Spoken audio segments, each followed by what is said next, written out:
Cambridge English, IELTS 11, Tests 1 to 4.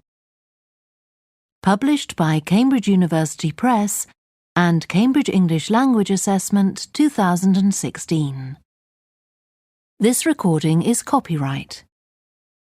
CD 1. Test 1. You will hear a number of different recordings, and you will have to answer questions on what you hear. There will be time for you to read the instructions and questions, and you will have a chance to check your work. All the recordings will be played once only. The test is in 4 sections. At the end of the test, you will be given 10 minutes to transfer your answers to an answer sheet.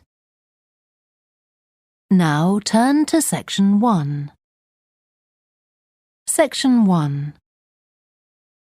You will hear a telephone conversation between an official at a village hall and a woman who wants to hire a public room.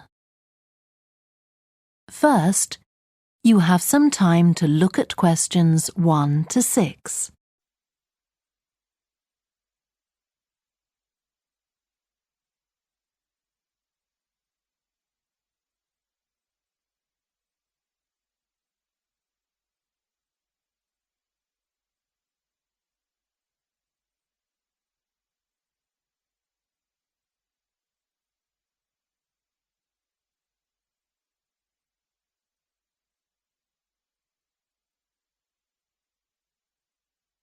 You will see that there is an example that has been done for you. On this occasion only, the conversation relating to this will be played first. Hello? Oh, hello. I wanted to inquire about hiring a room in the village hall for the evening of September the 1st. Let me just see. Yes, we have both rooms available that evening. There's our main hall, that's got seating for 200 people, or there's the Charlton room. The main hall seats 200, so 200 has been written in the space. Now we shall begin. You should answer the questions as you listen, because you will not hear the recording a second time. Listen carefully and answer questions 1 to 6. Hello? Oh, hello. I wanted to inquire about hiring a room in the village hall for the evening of September the 1st. Let me just see. Yes, we have both rooms available that evening. There's our main hall, that's got seating for 200 people, or there's the Charlton room. Sorry? The Charlton room, CHARLTON.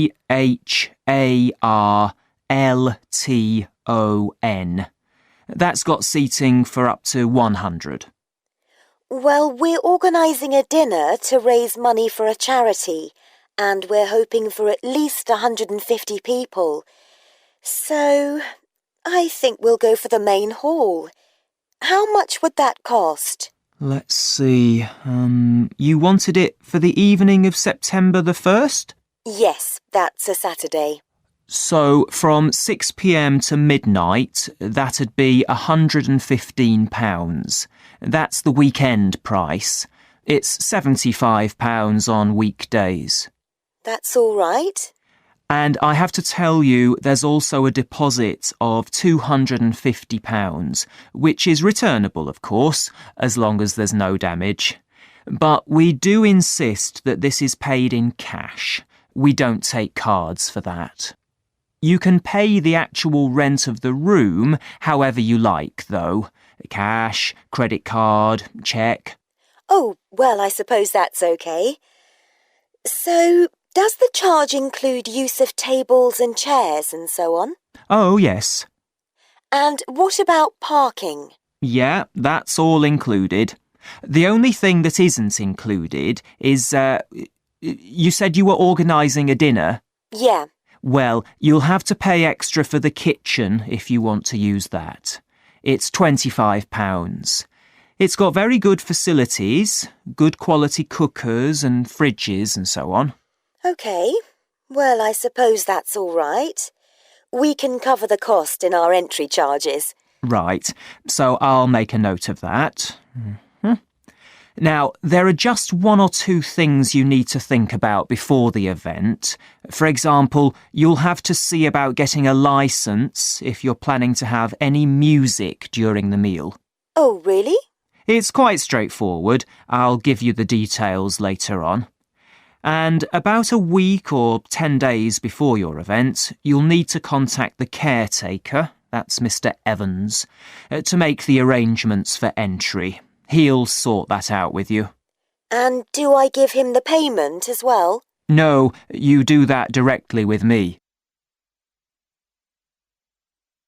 Before you hear the rest of the conversation, you have some time to look at questions 7 to 10.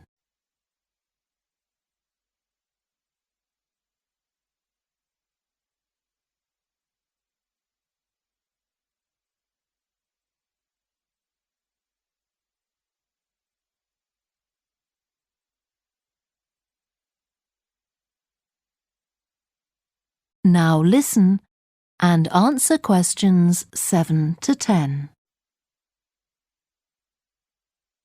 Right. Now, is there anything I need to know about what happens during the event? Well, as you'll be aware, of course, the building is no smoking throughout.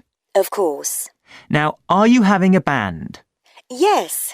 Well, they'll have a lot of equipment, so rather than using the front door, they should park their van round the back and use the stage door there. You can open that from inside, but don't forget to lock it at the end. OK. And talking of bands, I'm sure I don't need to tell you this, but you must make sure that no one fiddles about with the black box by the fire door. That's a system that cuts in when the volume reaches a certain level. It's a legal requirement. Sure. Anyway, we want people to be able to talk to one another, so we don't want anything too loud. Oh, that reminds me. We'll be having speeches. Are there any microphones available? Yep, just let the caretaker know. He'll get those for you. Right, now, when the event is over, we do ask that the premises are left in good condition.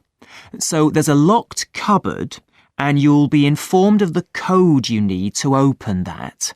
It's got all the cleaning equipment, brushes and detergent and so on.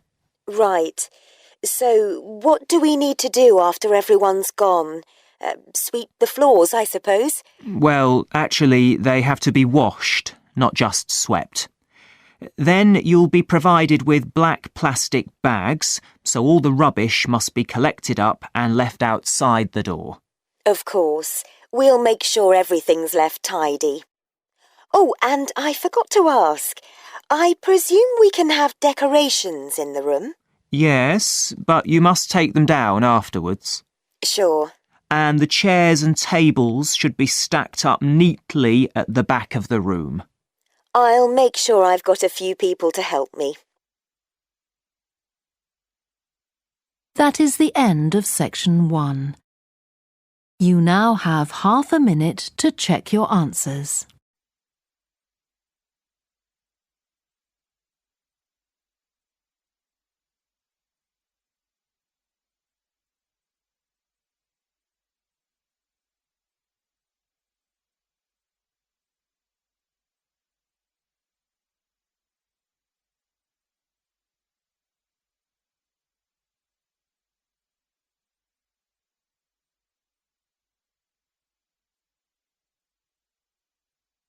Now turn to section 2. Section 2. You will hear a guide talking to a group of visitors to a farm. First, you have some time to look at questions 11 to 14.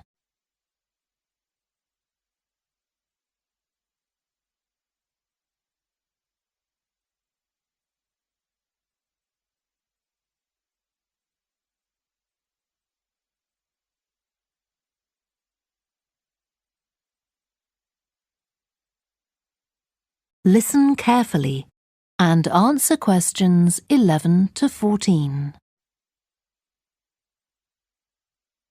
Welcome to the Fiddy Working Heritage Farm. This open-air museum gives you the experience of agriculture and rural life in the English countryside at the end of the 19th century. So you'll see a typical farm of that period, and like me, all the staff are dressed in clothes of that time. I must give you some advice and safety tips before we go any further.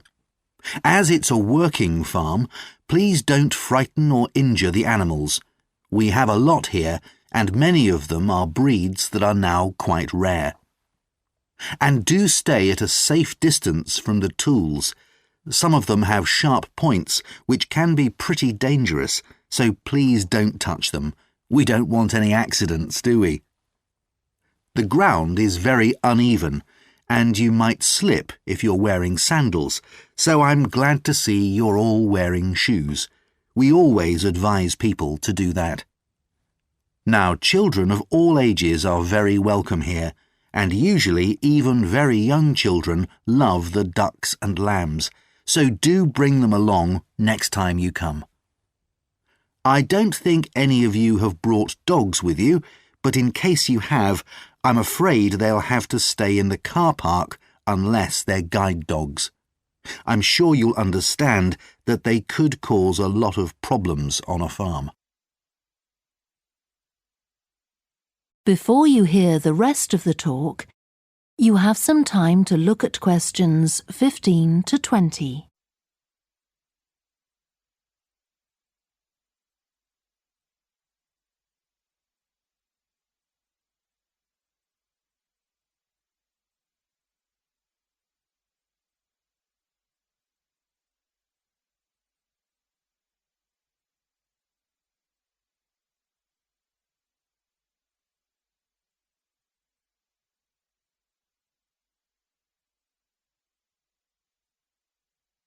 Now listen and answer questions 15 to 20.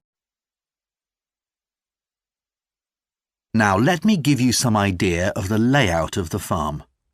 The building where you bought your tickets is the new barn immediately to your right, and we're now at the beginning of the main path to the farmland, and of course the car park is on your left. The scarecrow you can see in the car park in the corner beside the main path is a traditional figure for keeping the birds away from crops. But our scarecrow is a permanent sculpture. It's taller than a human being, so you can see it from quite a distance. If you look ahead of you, you'll see a maze. It's opposite the new barn, beside the side path that branches off to the right, just over there. The maze is made out of hedges which are too tall for young children to see over them, but it's quite small, so you can't get lost in it. Now, can you see the bridge crossing the fish pool further up the main path? If you want to go to the cafe, go towards the bridge and turn right just before it. Walk along the side path and the cafe's on the first bend you come to. The building was originally the schoolhouse, and it's well over 100 years old. As you may know, we run skills workshops here, where you can learn traditional crafts like woodwork and basket making. You can see examples of the work and talk to someone about the courses in the Black Barn. If you take the side path to the right, here, just by the new barn, you'll come to the Black Barn, just where the path first bends. Now, I mustn't forget to tell you about picnicking, as I can see some of you have brought your lunch with you. You can picnic in the field, though do clear up behind you, of course. Or if you'd prefer a covered picnic area, there's one near the farmyard, just after you cross the bridge. There's a covered picnic spot on the right. And the last thing to mention is Fiddy House itself. From here you can cross the bridge, then walk along the footpath through the field to the left of the farmyard. That goes to the house, and it'll give you a lovely view of it. It's certainly worth a few photographs, but as it's a private home, I'm afraid you can't go inside. Right, well, if you're all ready, we'll set off on our tour of the farm. That is the end of section 2. You now have half a minute to check your answers.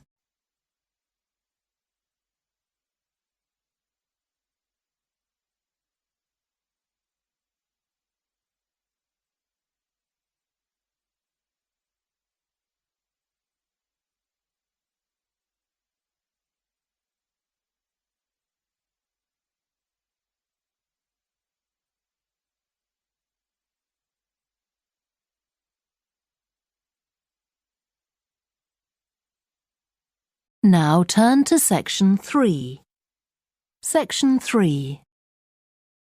You will hear 2 psychology students called Lisa and Greg discussing a project they have to do.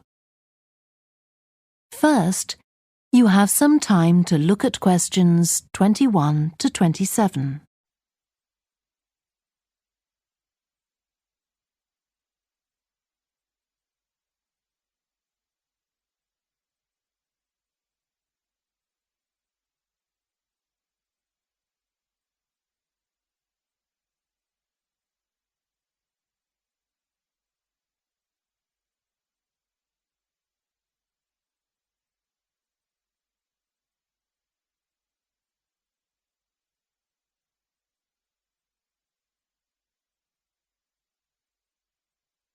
Now listen carefully and answer questions 21 to 27. OK, Greg, so I finally managed to read the article you mentioned, the one about the study on gender in physics. About the study of college students done by Akira Miyake and his team. Yeah, I was interested that the researchers were actually a mix of psychologists and physicists. That's an unusual combination. Yeah, I got a little confused at first about which students the study was based on.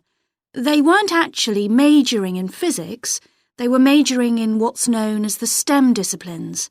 That's science, technology, engineering and math. Yes, but they were all doing physics courses as part of their studies. That's correct. So, as I understood it, Miyake and co. started from the fact that women are underrepresented in introductory physics courses at college, and also that, on average, the women who do enrol on these courses perform more poorly than the men. No one really knows why this is the case. Yeah, but what the researchers wanted to find out was basically what they could do about the relatively low level of the women's results. But in order to find a solution, they needed to find out more about the nature of the problem. Right. Now, let's see if I can remember. It was that in the physics class, the female students thought the male students all assumed that women weren't any good at physics. Was that it? And they thought that the men expected them to get poor results in their tests. That's what the women thought, and that made them nervous, so they did get poor results. But actually, they were wrong. No one was making any assumptions about the female students at all. Anyway, what Miyake's team did was quite simple, getting the students to do some writing before they went into the physics class. What did they call it? Values affirmation. They had to write an essay focusing on things that were significant to them, not particularly to do with the subject they were studying, but more general things like music or people who mattered to them. Right. So the idea of doing the writing is that this gets the students thinking in a positive way. And putting these thoughts into words can relax them and help them overcome the psychological factors that lead to poor performance. Yeah. But what the researchers in the study hadn't expected was that this one activity raised the women's physics grades from the C to the B range. A huge change. Pity it wasn't to an A, but still. No, but it does suggest that the women were seriously underperforming beforehand in comparison with the men. Yes. Mind you, Miyake's article left out a lot of details, like did the students do the writing just once or several times? And had they been told why they were doing the writing? That might have affected the results. You mean if they know the researchers thought it might help them to improve, then they just try to fulfill that expectation? Exactly. Before you hear the rest of the discussion, you have some time to look at questions 28 to 30.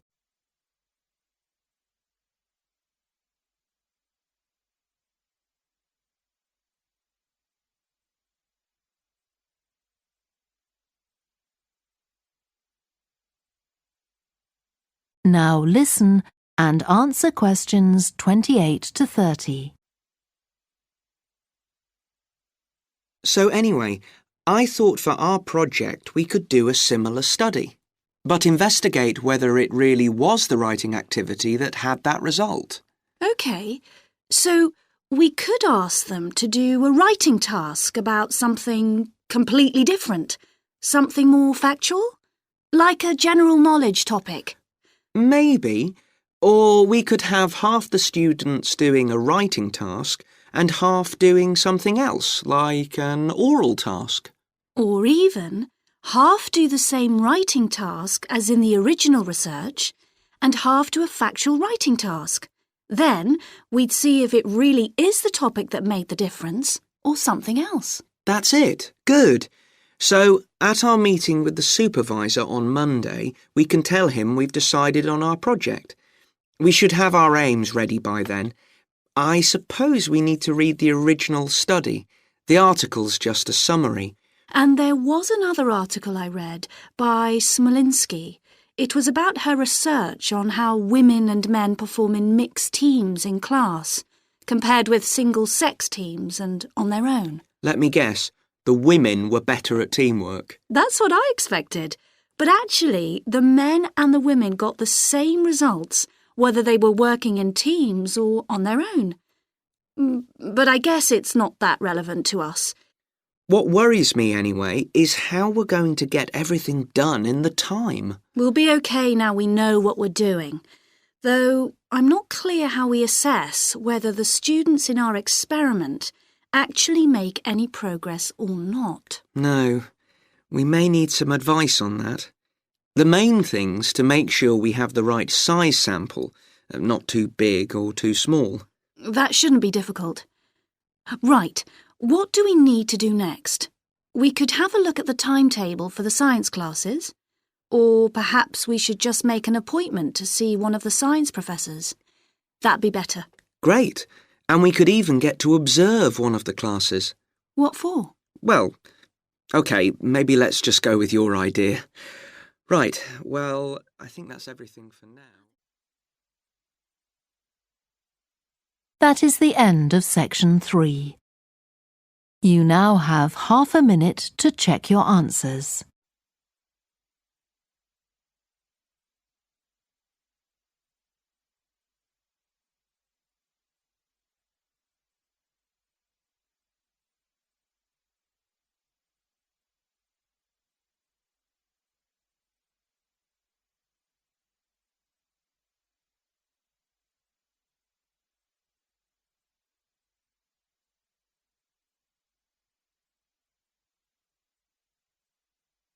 Now turn to section 4. Section 4. You will hear part of a student presentation about the variety of different species that live in the world's oceans. First, you have some time to look at questions 31 to 40.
Now listen carefully and answer questions 31 to 40.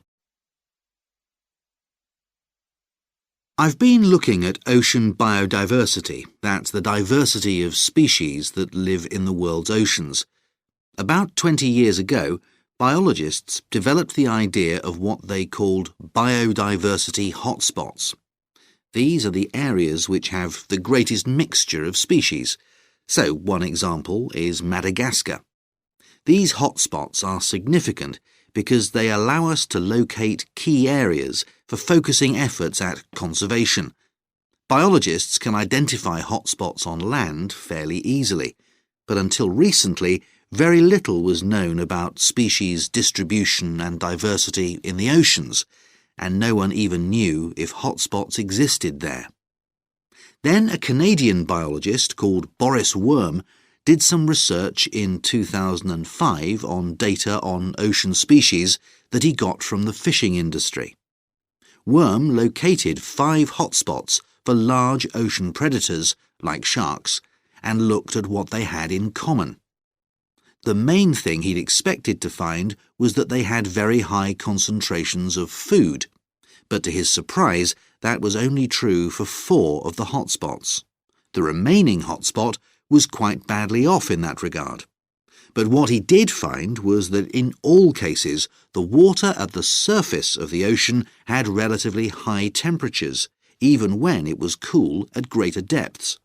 So, this seemed to be a factor in supporting a diverse range of these large predators. However, this wasn't enough on its own, because he also found that the water needed to have enough oxygen in it. So these 2 factors seemed necessary to support the high metabolic rate of these large fish. A couple of years later, in 2007, a researcher called Lisa Balance, who was working in California, also started looking for ocean hotspots, but not for fish.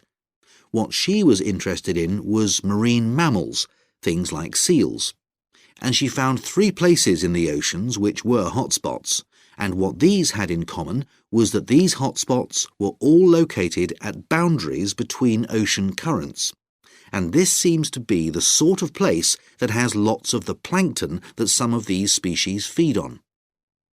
So now people who want to protect the species that are endangered need to get as much information as possible. For example, there's an international project called the Census of Marine Life. They've been surveying oceans all over the world, including the Arctic. One thing they found there, which stunned other researchers, was that there were large numbers of species which live below the ice, sometimes under a layer up to 20 meters thick. Some of these species had never been seen before. They've even found species of octopus living in these conditions. And other scientists working on the same project but researching very different habitats on the ocean floor have found large numbers of species congregating around volcanoes, attracted to them by the warmth and nutrients there.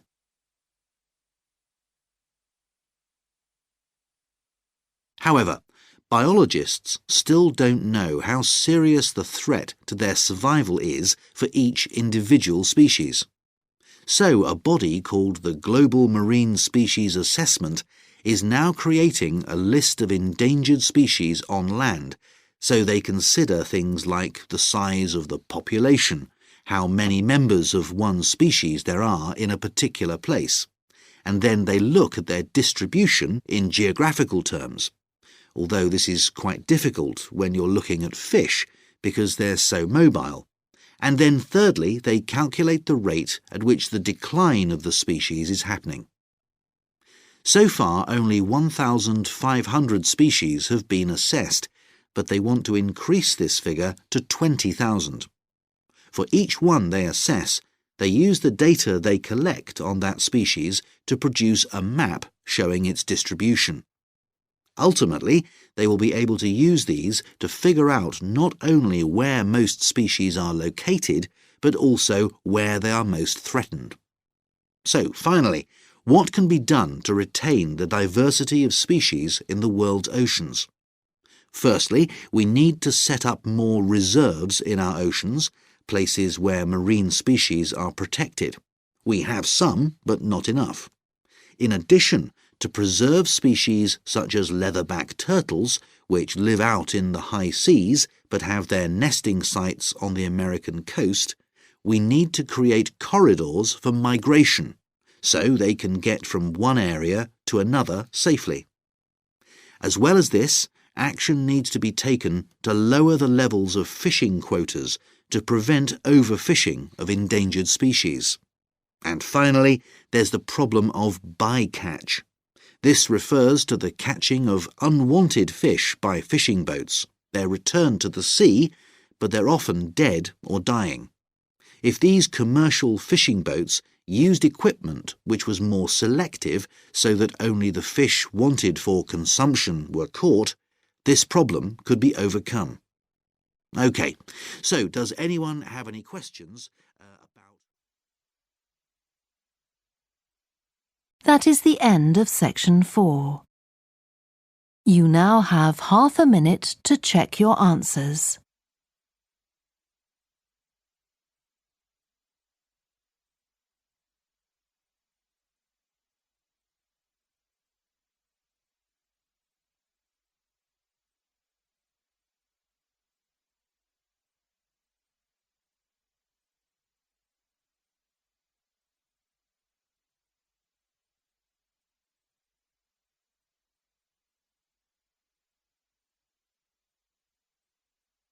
That is the end of the listening test. You now have 10 minutes to transfer your answers to the answer sheet. Please stop writing and wait for your question booklet to be collected.